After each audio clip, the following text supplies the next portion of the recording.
출근길 뉴스를 종합해드립니다. 깊이 있는 뉴스 YTN 라디오 출발 새아침 3부 순서 시작합니다. 산업통상자원부가 강원랜드 부정합격자 226명을 이달 중으로 전원 퇴출시키는 대신 이 채용 비리로 합격 기회를 박탈당한 응시자 4명을 바로 채용하고 700여 명에게는 응시 기회를 다시 주기로 했습니다. 그러나 벌써 5년 가까이 지나 이 재응시할 수 없는 분들도 꽤 있다고 하죠. 지체된 정의는 정의가 아니라는 말도 있지만 잘못된 것을 바로잡는 정의, 아무리 빨라도 빠른 게 아니라는 걸 다시 한번 확인하게 됩니다. YTN 라디오 출발 시 아침 3부, 먼저 광고 듣고 오겠습니다.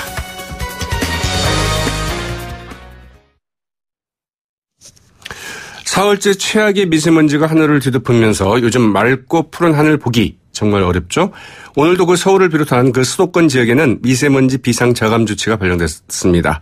대체 언제까지 이 미세먼지에 시달려야 하는지, 그리고 이런 상황 속에서 우리는 어떻게 대처해야 하는지 전문가 차례로 연결해서 자세히 알아보겠습니다.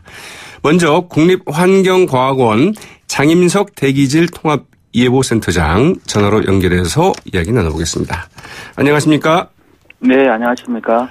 요즘 하늘을 보면 정말 뿌연데요. 이게 좀 안개인지 미세먼지인지 좀 헷갈리는데 어떻게 구별을 해야 될까요? 네, 육안으로 보면 시정이 약화되어 있지만 실제 대기질 실시간 정보를 보면 미세먼지 농도 역시 높습니다. 네. 특히 지난 24일부터 오늘까지 미세먼지가 나쁨 단계를 유지하고 있습니다. 네, 말씀하시죠?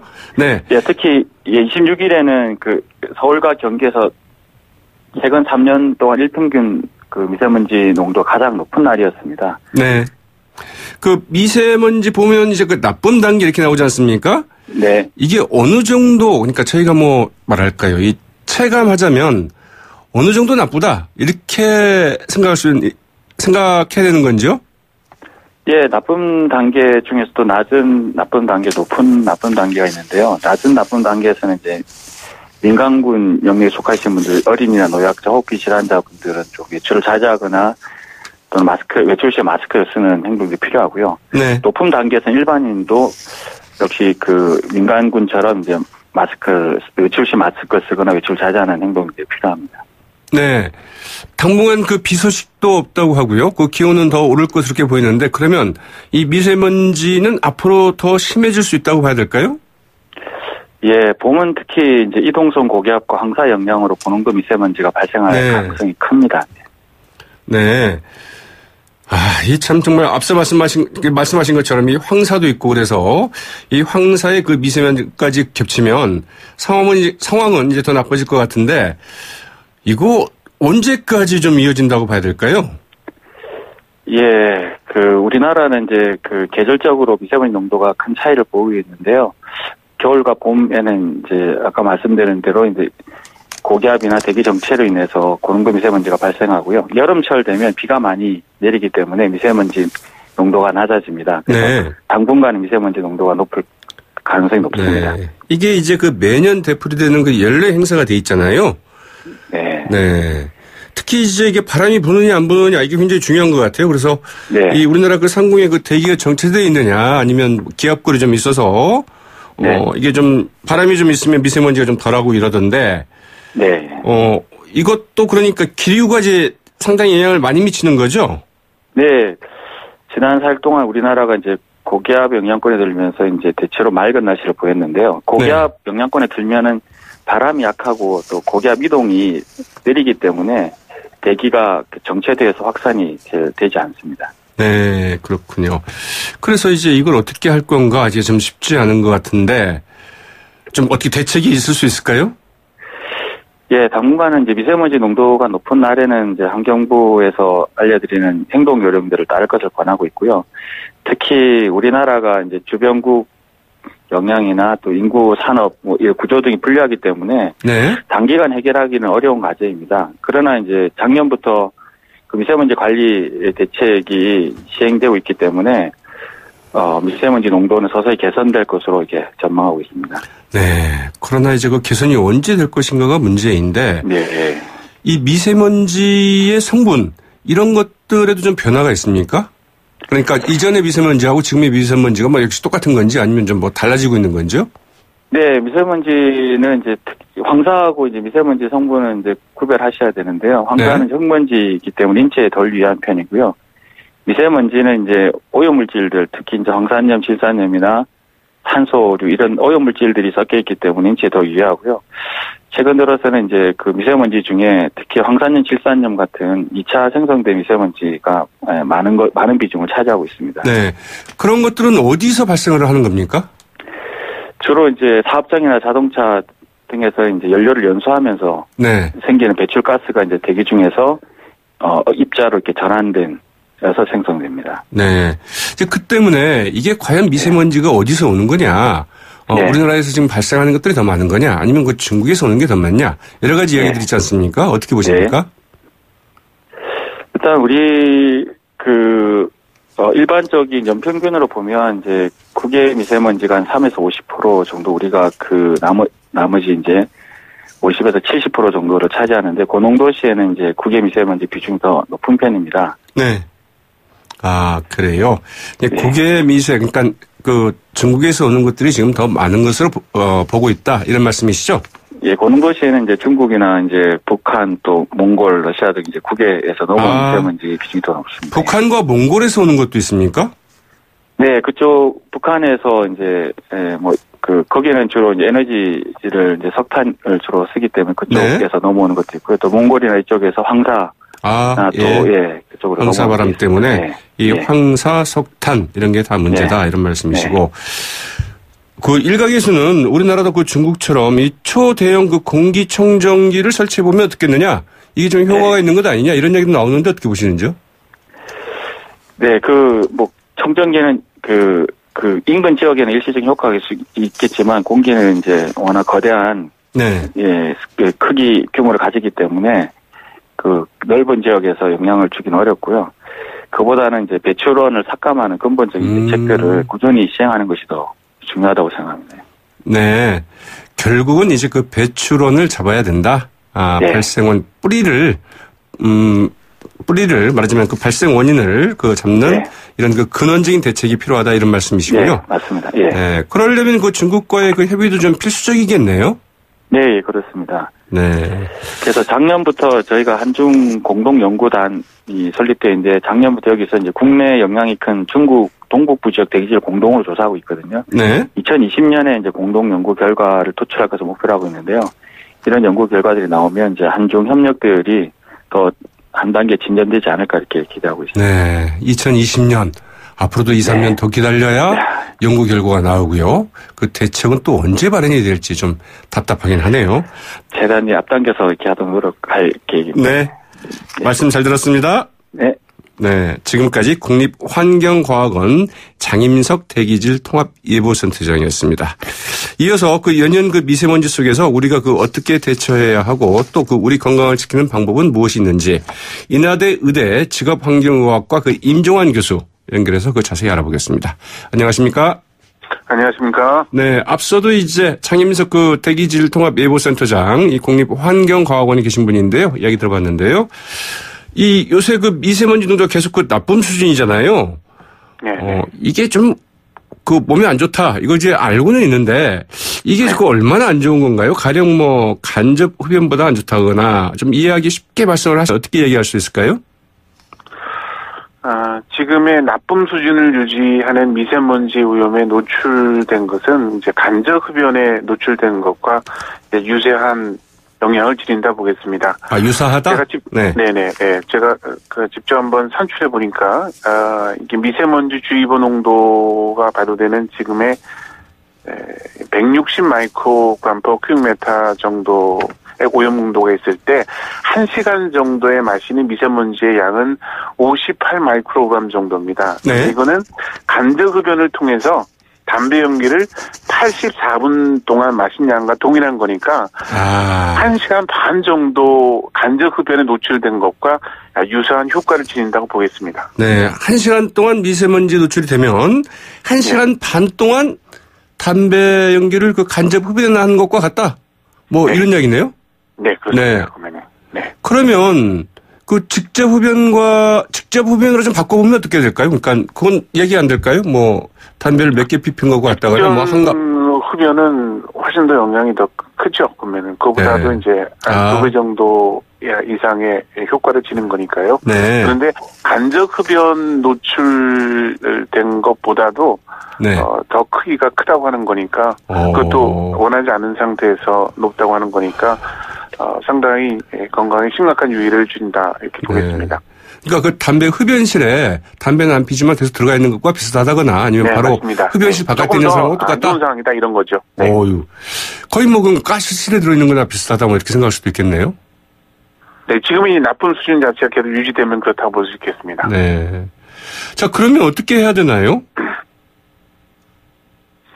네, 가능하면 이제 노출을 줄이는 방향으로 해야 되는데요. 그런데 그 저희가 네. 집 안에 있으면 노출을 좀 줄일 수 있는 건가요? 아무래도 실내에 있게 되면은 지금과 같은 실외 쪽에 미세먼지가 높아질 때보다는 네. 노출을 줄일 수 있습니다. 그래서 미세먼지 농도 주의보나 예보를 잘 살펴보고 이렇게 높은 농도가 유지되었든 가능하면 외출을 삼가시는 게 좋겠습니다. 네, 그렇군요. 외출을 불가피하게 해야 될 경우에는 이제 마스크 같은 걸 착용을 해야 됩니까? 맞습니다. 반드시 마스크를 착용하시고 돌아왔을 때도 몸에 남아있는 이제 미세먼지를 씻어내기 위해서 세면하다거나 네. 또 물을 많이 드시는 거가 미세먼지를 배출하는 데 도움이 되게 됩니다. 아, 그래요? 네. 그러니까 물 같은 거를 좀 많이 마셔서 역시 체내에 흡수된 미세먼지를 좀 빼내는 게 굉장히 중요하다? 네, 그렇습니다. 물을 좀 많이 마시자. 이건 굉장히 바로 실천할 수 있는 사안이겠네요? 네, 그렇습니다. 네. 그 예전에 이 탄 음식을 1톤 먹으면 좀 암에 걸린다. 이제 이런 분들도 있었는데요. 지금 건강한 성인 기준으로 봤을 때 미세먼지가 우리에게 인체에 좀 치명적인 수준이랄까요? 이 기준은 좀 어떻게 볼 수 있을까요? 미세먼지에 노출됐을 때 유한 영향을 미치는데 그것에 대한 기준으로 정한 네. 부분이 이제 하루에 24시간 기준을 통해서 미세먼지 같은 경우는 100 마이크로그램 per 큐빅미터 정도가 네. 초과되었으면 네. 일상에 있는 지금에 있는 기준치죠. 그렇죠. 그러면은 그것이 이제 건강 유의한 정도고 그것이 단기 효과를 나타내는 겁니다. 그리고 네. 그보다 낮은 농도로 장기적으로 노출되는 이제 평균 농도 기준 50 마이크로그램 per 큐빅미터 정도인데 네. 이런 정도에 노출돼서도 역시 몸에 이제 미세먼지 노출로 인한 유해한 건강 영향을 나타낸다고 보겠습니다. 네. 그러면 일단 미세먼지를 흡입하게 되면 폐가 제일 안 좋을 것 같고요. 또 어떤 것들, 폐와 뭐 등등의 질환들, 어떤 폐 질환들이 염증 우리가 반응을 되는지요? 일으키는 부분들이 혈액을 따라 들어가게 되고요. 그러면은 이제 폐 손상과 더불어서 혈관 쪽에 손상을 가져다 주고 네. 또 혈액을 끈적끈적하게 만듭니다. 그래서 협심증이나 심근경색을 가져다 줄 수 있고 또 염증 반응 물질이 뇌까지 들어가게 됩니다. 비위를 통과해 들어가게 되면은 뇌 염증 반응을 유발해서 우울증도 가져올 가능성이 높은 것으로 그렇게 관찰되고 있습니다. 네. 자, 그러면 이게 뭐 폐, 혈관, 심장, 뇌 뭐 거의 안 미치는 분야가 없다라고 봐야 되겠네요. 온몸의 염증 반응을 유발하는 것이다 이렇게 볼 수 있고요. 그렇군요. 그리고 우리나라의 사망 원인이 이제 암, 심혈관 질환, 뇌혈관 질환 부분인데 네. 이 미세먼지가 다 관련된다고 보겠습니다. 암 발생도 유발할 수도 있고 또 심혈관 질환을 유발하기도 있고 뇌혈관 질환을 유발할 수도 있고 심지어는 이제 당뇨에 대한 가능성도 있다 이렇게 언급되고 있습니다. 알겠습니다. 그러면 이 내 몸에 이 미세먼지가 얼마나 좀 축적이 되어 있을까 뭐 이런 것들을 좀 측정하거나 알 수 있는 방법이 있습니까? 아까 그 하루 기준치를 초과를 했을 때 보면 우리 몸에 들어올 수 있는 미세먼지 양을 보게 되면은 800에서 900 마이크로그램 정도 됩니다. 그러니까 0.8, 0.9 미리그램 정도니까 아주 미세한 양 부분인데 이게 들어오면 몸에서 인지하는 거는 목이 아프거나 눈이 따갑거나 기침 나거나 이런 부분이면 지금 말하는 것처럼 우리 몸에 그러니까 몸에서 제거할 수 있는 이상 정도의 미세먼지 노출로 인해서 이제 이상 독성 반응을 나타낸다고 보겠습니다. 그러니까 많이 쌓였다는 거는 이제 이런 신체의 이제 반응을 통해서 파악할 수 있다고 보겠습니다. 그러니까 그는 지금 뭐 그 혈액 검사를 통해서 측정할 수는 없고 신체 반응을 통해서 좀 알 수는 있다. 그 징후를 알 수 있다. 이렇게 염증 반응을 네. 유발할 수 있긴 있는데요. 네. 그러니까 일반적으로 이제 시민들이 자각할 수 있는 부분들이 신체에 나타날 수 있는 이상 반응을 드러내는 거기 때문에 네, 뭐 이렇게 경험이 되어지면 그만큼 미세먼지에 많이 노출된다고 파악하시면 되겠습니다. 네. 앞서 이제 물을 많이 먹는 게 이 미세먼지 대책으로서 가장 좀 좋은 방법일 수 있다. 거의 효과적인 방법일 수 있다. 이렇게 얘기를 하셨는데요. 뭐 이 미세먼지가 기승을 부릴 때는 뭐 삼겹살에 그 때 아닌 특수를 늘린다거나 아니면 뭐 당근이나 브로콜리 이런 그 채소나 과일을 많이 먹으면 좋다. 이런 얘기도 있는데 어떻습니까? 미세먼지는 호흡기 건강에 안 좋다는 거에 대한 과학적인 근거가 없는 것으로 그렇게 봐야 되는데요. 네. 그런데 과일, 채소, 뭐 브로콜리나 이런 부분들은 우리 몸속에서 항산화제 역할을 하기 때문에 네. 미세먼지가 우리 몸에 안 좋은 역할을 하는 것이 주로는 이제 활성산소를 통해서 몸에 독성 영향을 나타내는데 항산화제로서 이러한 독성 반응을 막아주는 역할을 하게 됩니다. 네. 그러니까 과일, 채소를 많이 먹게 되면 그만큼 이제 유해한 독성 반응으로부터 우리 몸을 보호하는 효과가 있기 때문에 가능하면 물을 많이 먹고 과일, 채소를 드시는 것이 도움이 되겠습니다. 네. 물을 많이 먹어서 축적된 이것들을 좀 많이 빼내고 또 그 염증이나 면역체계를 높이기 위해서 그 항산화 이런 여러 가지 그 야채나 이런 것들을 많이 먹는 게 좋겠다. 이런 이야기이시군요. 네, 네. 네. 자, 이제 마스크도 그냥 마스크를 쓰면 별 효과가 없다면서요? 그냥 마스크를 쓰면 이제 걸러내는 효과가 덜하고요. 황사 마스크, 보건 마스크를 써야지만 아주 미세한 10마이크로 미만의 아주 미세한 부분을 걸러낼 수가 있습니다. 네. 자, 이 그 가습기는 어떻습니까? 가습기를 사용하게 되면 이게 아주 나노 입자가 많이 발생되는데 수돗물 사용하는 경우에서는 그 속에 이온 입자 또 미네랄에 포함되어 있기 때문에 수돗물을 통해서 가습기를 사용하는 경우에서는 우리가 알고 있는 가습기 살균제를 통해서 폐 손상이 있는 것 그 정도는 아니지만 그와 유사한 정도의 독성 반응을 나타낼 수 있기 때문에 수돗물을 통해서 가습기 쓰는 거는 절대로 피하셔야 됩니다. 수돗물 쓰는 가습기는 안 된다. 그건 뭐 분명히 좀 알고 계셔야 될 것 같고요. 하나만 더 여쭙겠습니다. 간단히 좀 여쭐까 하는데요. 자, 이럴 때 운동을 좀 해야겠는데 이 운동을 밖에 나가서 해야 되느냐 말아야 되느냐. 그거 어떻게 하시겠습니까? 가능하면 운동을 안 하시는 게 도움이 되고요. 실외에서는 안 하는 게 좋다. 네. 실외는 안 하시는 게 좋고 실내 같은 경우가 일정 정도의 청정 이제 공기가 이제 평상시의 농도를 유지하는 거라면 운동을 하는 거는 도움이 되는데 그렇지만 이제 운동을 하게 되면서 이제 호흡량이 늘어나는 거니까. 공기가 안 좋은 상태에서 운동량을 늘리는 것은 일반적으로 안 좋다고 보겠습니다. 네, 알겠습니다. 오늘 말씀 잘 들었습니다. 네, 고맙습니다. 지금까지 인하대 의대 직업환경의학과 임종환 교수였습니다. YTN 라디오 출발 새 아침 3부 여기서 마치도록 하겠습니다.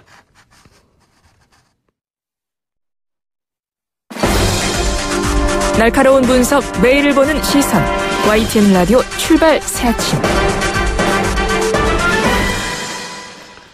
YTN 라디오 출발 새 아침 4부 순서 시작할 텐데요. 먼저 광고 듣고 오겠습니다.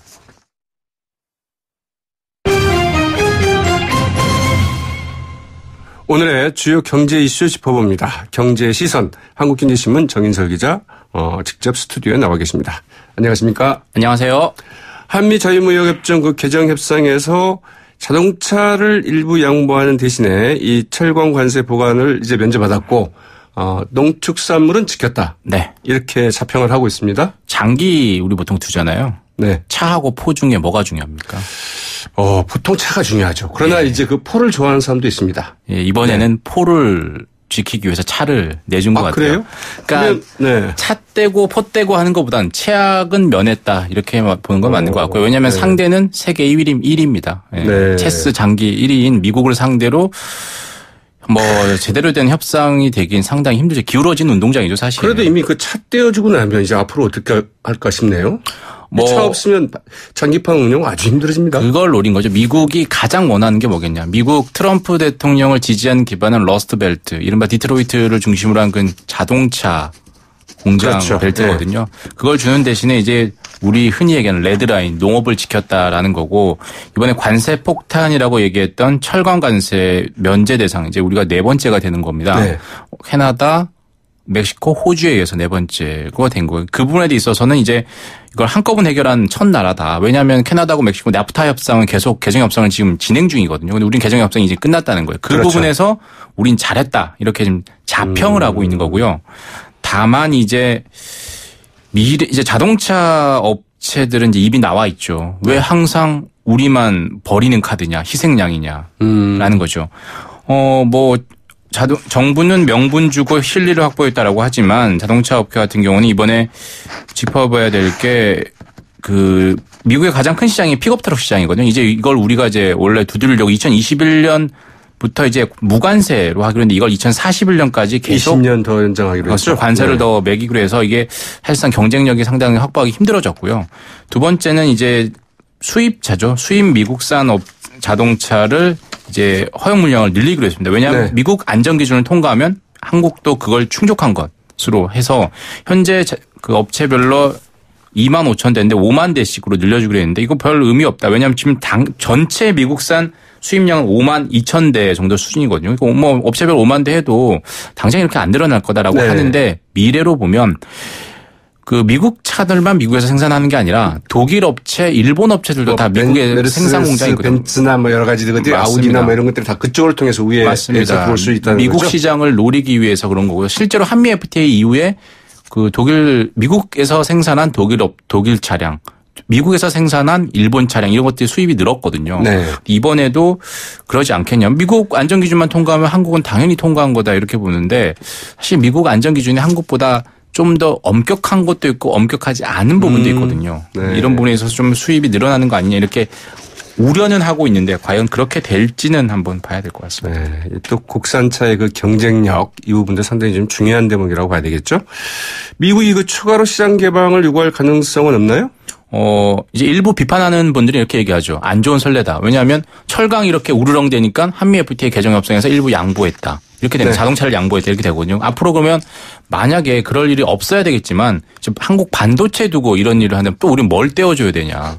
그러니까 미국이 딴질 걸면 트럼프 대통령이 정치적이든 무슨 경제적이든 어떤 이유에서는 뭘 들고 나면 우리가 또 떼어줘야 되는 항상 이런 선례가 되는 것 아니냐. 그러니까 이른바 무역법상 용인되지 말아야 될 부분 했다라고 하는데 상대는 근데 세계 1위, 세계 최강이라는 그게 항상 힘든 부분이죠. 중국하고 협상을 하면 우리가 또 평등하게 사드 때도 봤잖아요. 미국 때도 이번 FTA 협상 뭐 되게 대등한 입장에서 협상을 해야 되는데 그게 쉽지 않다라는 그게 참 어려운 대목이죠. 네. 쉽지 않은 대목들이죠. 우리가 그 양포 전략을 써야 되지 않을까 싶기도 하고 말이죠. 쌍포요? 네, 쌍포 전략. 네, 맞습니다. 자, 이 금호타이어 이 채권단의 대표죠. 이 산업은행하고 이제 그 노조하고 상당히 그 진실 공방이 있지 않았습니까? 그렇습니다. 뭐 이 금호타이어를 인수할 국내 기업이 있다 없다 해가지고 논란이 있었는데 이 타이어뱅크가 갑자기 떠올랐어요? 맞습니다. 좀 약간 의외였죠. 원래는 현대차, 뭐 금호석화, 뭐 이런 데들이 인수하지 않겠냐 했는데 다 손을 내저었거든요. 근데 타이어뱅크라는 업체가 등장했어요. 이 타이어뱅크에서 말한 게 이 바로 그 타이어뱅크를 염두에 두고 그런 것 같아요. 그래요? 이 타이어뱅크라는 데가 뭐 우리 타이어 교환하고 할 때 보면 신발보다 싼 뭐 타이어 이런 식의 있는 그 타이어 판매 업체예요. 그러니까 전국에 타이어 교체할 때 많이 들어갑니다. 전국에 뭐 한 그 400개 정도 매장이 있는데요.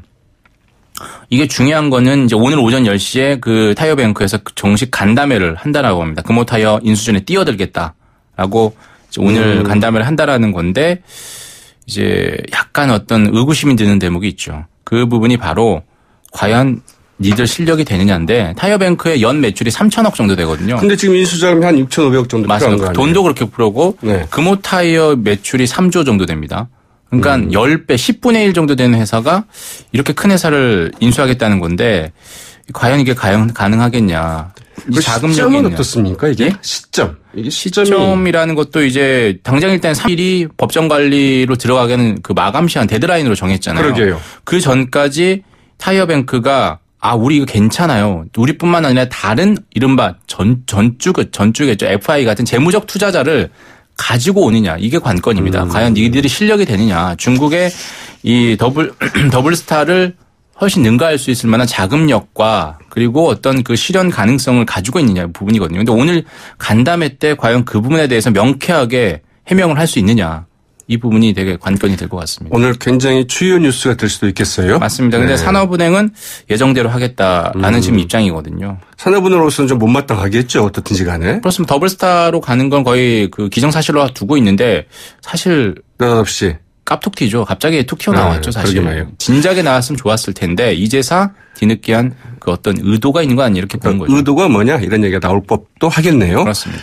개포에 이어서 그 과천 아파트 그 특별 공급에서도 그 19세 당첨자가 나왔습니다. 금수저 특공이다 이런 얘기가 있습니다. 이 특별 공급이라는 건 일반 공급과 달리 정책적 배려, 사회적 취약계층한테 주는 거거든요. 뭐 예를 들어 뭐 신혼부부, 다자녀 가구, 노부부 분양 이런 사람들에게 돌아가도록 했는데 결국 이 대출기를 막으니까 이른바 부모 잘 만난 이런 어린 그 10대, 20대들이 당첨이 된다는 거죠. 이번에 과천 그 위버필드 59제곱미터 같은 경우에 한 8억 원대 정도 되는데 고등학교 갓 졸업한 만 19세가 당첨이 됐거든요. 네.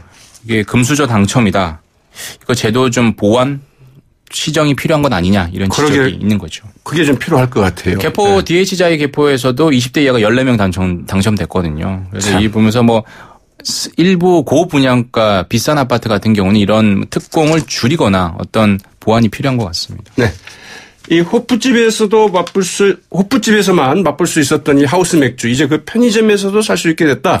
이런 소식인데 편의점에서 만들어서 판다는 건가요? 아닙니다. 일부 술집에서 자체적으로 작은 소규모 시설을 만든 맥주는 원래 그 업장에서만 팔 수 있었거든요. 그렇죠. 호프집 같은 건데 이걸 주세법 시행령을 개정해서 편의점이나 슈퍼마켓이나 대형마트에서도 살 수 있게 됐다는 거고요. 그러니까 일부 큰 대형 브랜드 맥주뿐만 아니라 작지만 맛있는 수제 맥주 이런 것들이 있잖아요. 하우스 맥주 이런 맥주들을 편의점에서나 대형마트에서도 살 수 있게 됐다는 거죠. 어떻든 그렇다고 한다면 뭐 캔에 넣거나 그래야 될 거 아니겠습니까? 그렇습니다. 그런 건데 해야죠. 당연히. 포장을 해서 이제 판다 이런 얘기죠. 그렇습니다. 네. 뭐 직접 뭐 생맥주처럼 팔 수도 있을 것 같긴 한데요. 글쎄 말이죠. 어떻게 될지 좀 지켜봐야 될 것 같네요. 오늘 말씀 고맙습니다. 감사합니다. 지금까지 한국경제신문의 정인솔 기자였습니다.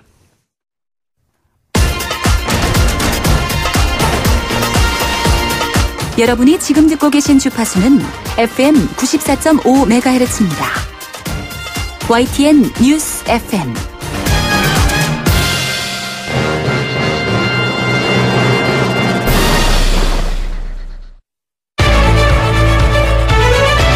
민심은 천심이다.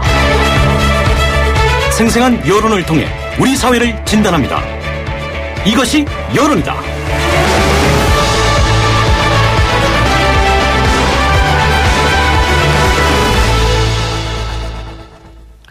한 주 동안 우리 청취자분들은 어떤 이슈에 집중하고 어떤 이슈에 관심을 가졌을까요? 우리 사회의 그 여론을 살펴보는 시간입니다. 이것이 여론이다. 오늘도 한국 사회 여론의 그 내비게이션이죠. 네, 리서치 배동찬 본부장 전화로 연결해서 다양한 이야기 나눠보겠습니다. 안녕하십니까? 안녕하십니까? 최근 이명박 전 대통령의 구속, 한미 FTA 그 개정 협상 타결 등 정말 굵직굵직한 이슈들이 많았는데 자, 이런 가운데 이제 그 문재인 대통령의 지지율 추이 어떻게 나타나고 있습니까?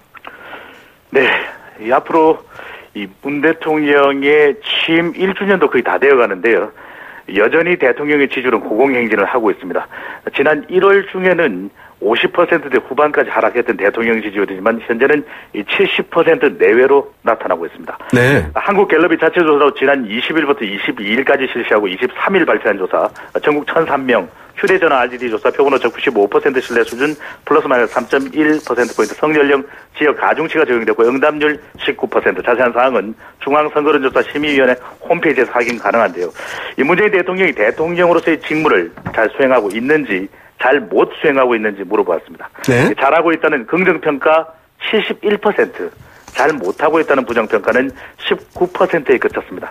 그럼 누가 이렇게 대통령의 지지율을 견인하고 있는지 분석해보면 네. 이 호남 지지율 91%, 30대 대통령 지지율 81%, 화이트 칼라 80%, 진보층 91%로 호남 30대 화이트 칼라층이 문 대통령의 지지율을 견인하는 것으로 나타났습니다. 네. 문 대통령 국정수행에 대한 이 같은 그 긍정평가와 그 부정평가, 주된 이유들을 살펴본다면 어떻게 나오고 있습니까? 네, 대통령 평가의 기준은 남북 관계가 되고 있습니다. 네. 지난 대선 당시만 하더라도 이 문 대통령, 당시는 문 후보입니다. 이 외교 안보 남북 관계 우려했지만 지금은 대통령 긍정평가의 가장 높은 비율로 꼽히고 있습니다. 네. 대통령 직무 수행을 긍정적으로 평가하는 이유를 물어보았는데요. 이 북한과의 대화 재개, 대북 정책과 안보, 외교 잘함이 주를 이루는 것으로 나타났습니다. 네. 동시에 이 적폐청산과 개혁 의지도 긍정평가하는 이유로 꼽혔습니다. 직무 수행을 부정적으로 평가하는 이유를 물어봤더니 이 대북관계 부정적인 시각이죠. 친북 성향이 가장 높아 이 대통령의 긍부정평가 모두 남북관계가 기준이 되는 것으로 나타났는데요. 네. 이 5월에는 북미 정상까지 앞둔 마당이니 이 수개월간 이 남북 안보가 중요한 이슈가 될 것으로 보여집니다. 네. 이제 그 지방선거 이 80일도 그 채 남지 않았죠. 이제 출사표를 던졌거나 던질 후보들의 그 기초 체력 역시 정당 지지율이 아닐까 싶은데 각 당의 지지율은 어떻게 나타나고 있습니까? 네, 지방선거일이 얼마 남지 않았는데 누가 후보로 나오는지 모르겠습니다. 그렇죠. 소유의 깜깜이 선거 가능성이 점차 시시각각 높아지고 있는데요. 그러다 보니 출마하는 후보들은 정당 지지율에 더 의존하게 될 것으로 보여집니다. 네. 이 정당 지지율이 높은지 낮은지에 따라 후보의 운명도 엇갈릴 것으로 보이는데요. 어느 정당을 지지하는지 물어보았습니다. 더불어민주당 47%, 자유한국당 14%, 네. 바른미래당 6%, 정의당 5%, 민주평화당 1%로 나타났는데 이 자유한국당 지지율은 자동응답 전화조사 방식에서는 20% 내외의 지지율이 나오기도 합니다. 네. 이 지지하는 정당이 없다는 무당층 비율이 무려 27%로 꽤 높은 편이었는데 이번 선거 무당층의 향방이 당락의 중요 변수가 될 걸로 보여집니다. 네, 무당층의 비율은 항상 높았는데요. 27% 정도면은 그렇게 많이 높은 것은 아니지 않나요? 그럼에도 불구하고 지방선거가 점차 가까워지는 상황에서도 무당층 비율은 상대적으로 높은 편으로 보여집니다. 네, 그렇군요. 최근 그 우리 사회 그 경종을 울린 그 이슈는 뭐니 해도 미투 운동이 아닐까 싶은데요. 자, 미투 운동에 대한 국민들의 시각 어떻게 나오고 있습니까? 네, 이 미투 운동에 관한 관심 그리고 또 동력 계속 유지돼야 될 걸로 보여지는데요. 이 자칫 피해자의 신상이 털리는 2차 피해가 있는 것으로 보여집니다. 미투 운동을 어떻게 보는지 국민들에게 물어봤습니다. 이 좋게 본다는 긍정적 반응 68%, 꽤 높은 비율인데 이 정도일까라는 생각이 들기도 합니다. 네. 그렇지만 이 좋지 않게 본다는 부정적 시각이 20%로 5명 중 1명은 미투 운동에 대해서 부정적 시각이었습니다. 네. 이 일반적인 추정과는 예측과는 다르게 직업별로 보았을 때 자영업층, 가정주부층, 여성이죠. 에서도 네. 상대적으로 부정인식이 높았습니다. 그래요? 네. 상당히 의외네요? 그렇습니다. 왜 그렇다고 봐야 될까요? 그 이유는 잠시 뒤에 또 분석을 해드리겠습니다. 네. 우선 그러면 미투 운동을 좀 긍정적으로 보는 이유 무엇이고 대체로 그 어떤 성향을 가진 유권자들인가요? 네. 미투 운동을 긍정적으로 평가하는 이유를 분석해 보았더니요. 이 감춰진 사건들이 밝혀진다. 과거를 바로잡게 된다. 사회적 변화 개혁이 필요하다. 권력과 지위가 남용돼도 너무 남용됐다. 갑질 문화를 해소해야 된다. 양성평등이 필요하다. 이 성차별을 해소해야 된다. 여권 신장 이런 순으로 이 응답이 나타났습니다. 이 여성 인구가 상대적으로 더 많은 수도권 2030 세대의 화이트 칼라와 학생층에서 미투 운동에 대한 긍정 여론이 높은 것으로 나타나는데요. 그렇지만 정치적으로 연결되어 정쟁화되는 경우 미투 운동의 근본적인 취지가 흐려질 가능성에 대한 조짐도 엿보이는 것으로 나타났습니다. 네. 이 미투 운동을 좀 부정적으로 보는 국민들, 그분들은 좀 어떤 분들인가요? 네. 이 아까 목소리의 전설 백병규 앵커께서 물어보셨던 바로 그 대목인데요. 지금 그래요. 바로 그게 정말 궁금했습니다. 네. 이 시각을 보니까요. 이미 일그러진 성평등 현실을 바꿀 수 있겠느냐 하는 자괴감, 무력감이 그런 이유로도 보여지고요. 피해자의 2차 피해에 대한 우려, 또 미투 운동이 정치 쟁점화되는 이유 때문에 부정적 시각이 있는 것으로 보여지는데요. 네. 이 좋지 않게 보는 미투 운동을 이유를 물어봤습니다. 너무 오래된 일 아니냐? 지나간 일을 덜추는 것 아니냐? 이 악용이 되는 것 같다. 정치적으로 이용이 된다. 지나치다. 너무 각박해지는 것 아니냐.